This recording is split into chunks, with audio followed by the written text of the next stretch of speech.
Ciao a tutti, benvenuti in questo nuovo video. Voi pensate che io sia felice, allegro e frizzicarello in questo momento della mia vita? Invece no, ragazzi, no, è tutta proprio una finzione. Questo canale è una finzione, ve lo dico. Il never a joy mi proprio perseguita forever and ever. C'ho la casa che mi si sta allagando, c'ho un buco sul tetto e perde acqua perché a quella tizia di sopra gli si è rotto il tubo. Giustamente gliel'ho fatto notare e questa tizia è impazzita dicendo che è colpa mia perché dovevo dirglielo prima, non lo so che cosa ti droghi, ragazzina mia, ti droghi. Comunque fatto sta che ci sto litigando da 2 giorni e mezzo, tra poco dovrebbe arrivare il tizio a, insomma, con lì a fare la boom boom, come si chiama? Quando fai pu pu pu pu pu, a fare così, ecco, fondamentalmente. Andiamo avanti. Comunque farò finta di stare bene, di essere felice, allegro e frizzicarello, perché oggi parliamo di cose interessantissime, succulente, polpose. Parliamo di cose che sono legali in Italia ma sono illegali in Corea, e quindi forse, insomma, se tu persona vuoi venire in Corea a fare un giretto è il caso che sappia, perché insomma se finisci in prigione magari non è il massimo, ecco, diciamo. Vi anticipo già che ammazzare la vicina di casa non è legale, purtroppo, insomma, che rimanga tra di noi. Se mi vedete in prigione sapete perché, ecco, insomma. Incominciamo.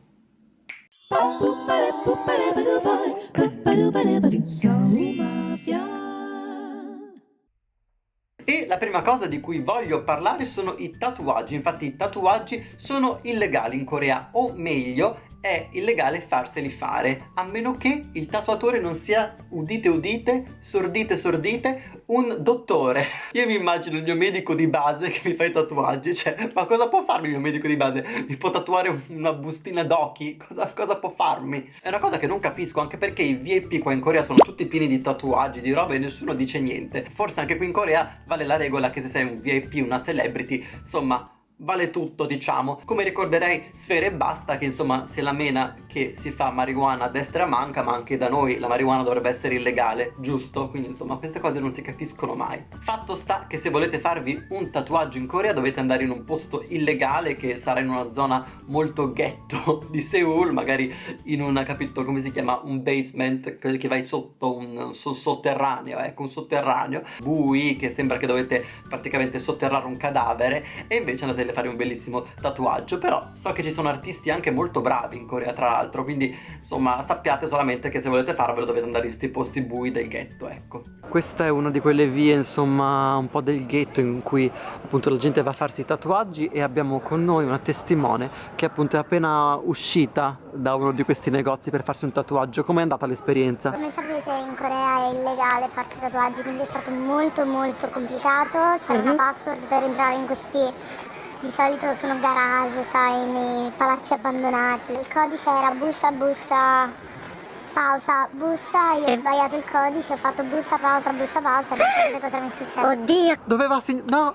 Un'altra cosa che è un duro colpo per tutti noi stranieri che veniamo in Corea è appunto, diciamo, come faccio a dirle in modo elegante, i siti, quelli un pochino purini, insomma, i siti in cui vai per, insomma, passare del tempo felice con te stesso. I siti porno, ragazzi, i siti porno. Se voi provate a entrare in qualsiasi sito vagamente pornografichino, che dico pornograficissimo, pornografichino piccolino, non funziona. Insomma, non che io abbia provato, me l'hanno detto, ho sentito voci e poi me l'hanno riferito. Comunque sì, questo è uno struggle che hanno tantissimi anche coreani, che in realtà coreano si può sviare, insomma, abbastanza facilmente. Ci sono delle cose che si chiamano VPN, che ti, insomma...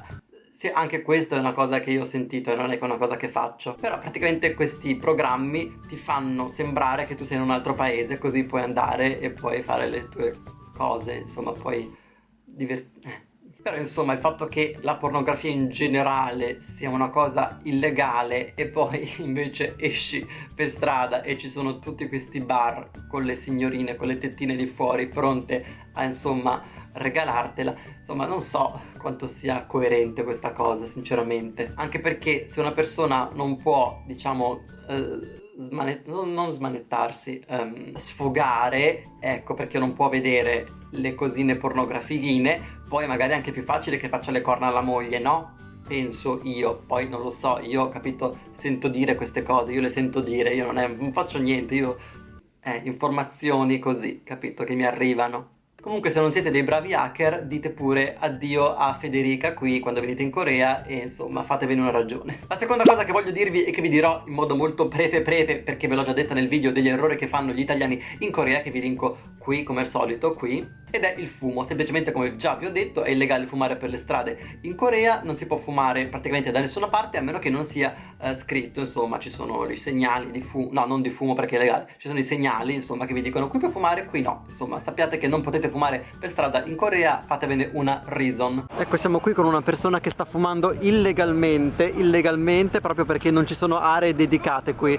Cosa ne pensa delle aree dedicate qui ai fumatori? Ce ne sono, devo per forza fumare dove non si può fumare, le hanno eliminate, non esistono più le aree fumatori. Quindi lei è contro questa legge dell'illegalità? Sono pro, però dovrebbero mettere più aree fumatori, non ce ne sono. Un'altra cosa che insomma sinceramente non ho mai capito perché, ma sono d'accordo. Ha senso questa frase che ho detto? Non lo so. Comunque è il gioco d'azzardo. Il gioco d'azzardo è illegale in Corea. Sono d'accordo sul fatto che il gioco d'azzardo sia illegale perché io non sono molto pro gioco d'azzardo. Oggettivamente il gioco d'azzardo sono più le persone che insomma ci stanno sotto, ci restano sotto e si distruggono la vita piuttosto che quelle che ci guadagnano. Quindi sono d'accordo e capisco il perché il gioco d'azzardo sia illegale e anzi sinceramente spererei fosse illegale anche da noi. Fatemi sapere cosa ne pensate qua sotto nei commenti magari. Però non capisco perché sia illegale, perché in Corea è pieno di pubblicità, di casinò, di robe così e ci mettono tutte le peggio ficaccione e ficaccioni coreani lì e dici ma perché ci metti il ficaccione coreano e la ficacciona coreana se poi loro non ci stanno effettivamente dentro perché è illegale per loro?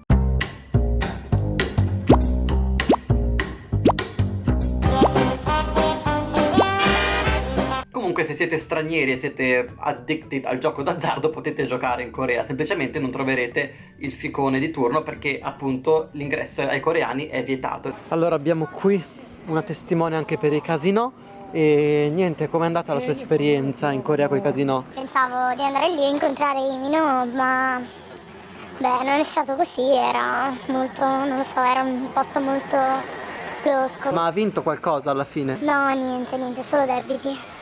Un'altra cosa un po' particolare, insomma, è che in Corea è illegale per i bambini, poverini, per le persone che sono inferiori ai 16 anni, giocare da mezzanotte alle 6 di mattina ai giochi online. Questa legge si chiama legge Cinderella, quindi la legge di Cenerentola, ed è praticamente venuta in atto, insomma, perché tanti ragazzini in Corea giocavano ai videogiochi online la notte e non dormivano e poi andavano a scuola. E giustamente se non dormi come fai ad andare a scuola impegnati? Non puoi. Infatti il gioco d'azzardo in Corea è super popolarissimo, è pieno di PC bank, si chiamano, sono delle aree, delle stanze piene di computer dedicati al gioco e costano pochissimo, costano 80 centesimi circa all'ora, quindi insomma la gente paga 5 euro, ci può stare 5-6 ore ed è a posto. E chi la fa uscire più il fatto che ci siano così tante PC bang in Corea mi fa pensare che insomma ci sia una marea di gente che è addicted a questi giochi online. Comunque questa legge la capisco da un punto di vista pratico, però penso che sia facilmente sviabile, cioè alla fine basta che tu scrivi che hai 18 anni e via, fondamentalmente no, penso. Un'altra legge che c'era in Corea, insomma questa non è più come si dice in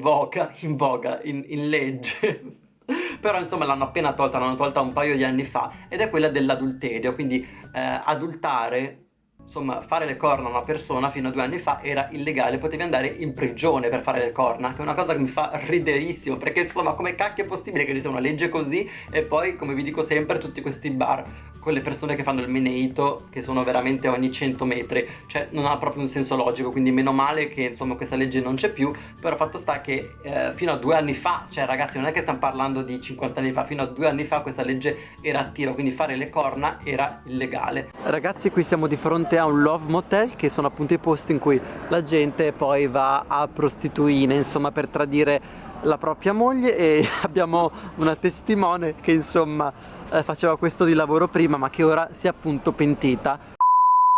E l'ultima legge che voglio dirvi è che questa, ragazzi vi giuro, allora questa cosa penso sia illegale anche da noi, non ne sono sicuro, però in Corea è veramente una cosa che sono rimasto scioccato nella vita profonda mia intima, perché in Corea è illegale sputare per terra.